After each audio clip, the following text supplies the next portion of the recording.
back. So after weeks and weeks of rain, the sun is finally upon us, the roads are drier. My friend Will called me to say that today is the perfect day to take his new car out.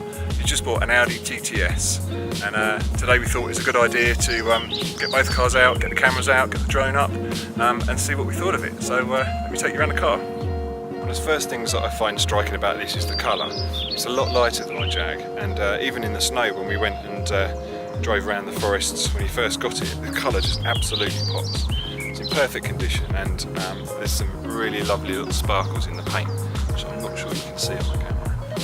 Inside the car, it's kind of black on black, but it's got this really lovely silver stitching which seems to work very well, and it's just absolutely planted on the road. We've taken it up and down the road a few taken some photos, taken quite a bit of video, and it's so well planted. You can really tell the Quattro system makes a huge difference, and it's a lot less skittish than the Jag. It's an absolute joy to drive, absolutely perfect. With this price bracket, I just don't know what other car you'd buy really.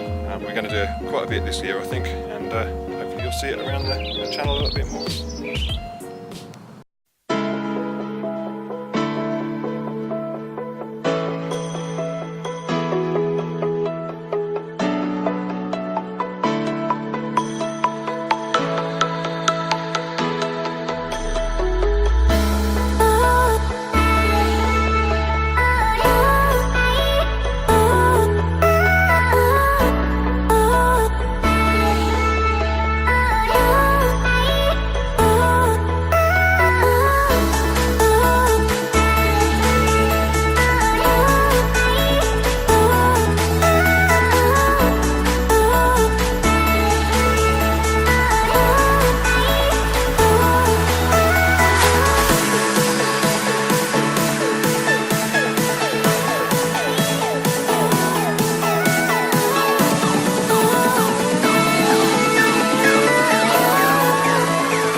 Perfect for a good hoon around the country. We're planning a few road trips this year, so hopefully you'll see it on the channel a little bit more. Will's absolutely chuffed to bits with it, a bit camera shy, so you won't be seen on the video, but he really likes it, I really like it, and hopefully you'll see more of both of us hooning around the countryside again soon. Hope you enjoy the video, take care, cheers.